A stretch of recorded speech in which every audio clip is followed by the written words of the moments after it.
રાજ્યમાં ચાલી રહેલી એસઆઈઆરની પ્રક્રિયાને લઈ સમાચાર મળી રહ્યા છે। આગામી 17 ફેબ્રુઆરીએ આખરી મતદાર યાદી જાહેર થનાર છે। ચૂંટણી પંચ આખરી મતદાર યાદી જાહેર કરશે। રદ થયેલા અને ઉમેરાયેલા નામ સાથે આખરી યાદી પ્રસિદ્ધ કરાશે। મતદાર યાદી વહેલી જાહેર થવા બાબતે ચાલી રહેલી ચર્ચાઓનો અંત આવ્યો। નામ રદ કરવા મુદ્દે ચૂંટણી પંચને 1.83 લાખ ફોર્મ મળ્યા છે। હવે એમાંથી કેટલા ફોર્મ રદ થાય છે એના પર નજર રહેશે। આજ અંગે વિગત આપશે સંવાદદાતા નિકુંજ જાની ફોનલાઈન પર જોડાઈ ગયા છે। જી નિકુંજ।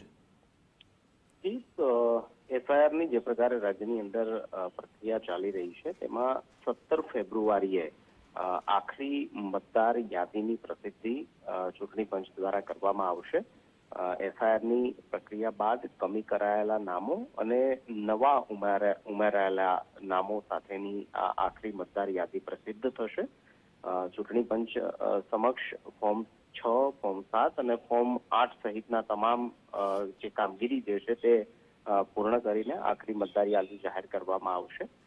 મહત્વનું છે કે નામ કમી કરવા બાબતને લઈને ચૂંટણી પંચને 31 જાન્યુઆરી સુધીમાં 1.83 લાખ જેટલા ફોર્મ મળ્યા હતા। હવે 17 ફેબ્રુઆરીએ જ્યારે આખરી મતદાર યાદીની પ્રસિદ્ધિ કરવામાં આવશે કે ત્યારે ખ્યાલ આવશે કે કેટલા નામો કમી થયા છે, કેટલા નામો નવા ઉમેરવા માટેની અરજી પ્રાપ્ત થઈ છે અને કેટલા નામોનું જે સરનામા છે તે પણ ચેન્જ થયા હોય તે તમામ બાબતો સાથેની આખરી પ્રસિદ્ધિ 17 ફેબ્રુઆરીએ રાજ્ય ચૂંટણી પંચ દ્વારા જાહેર કરાશે।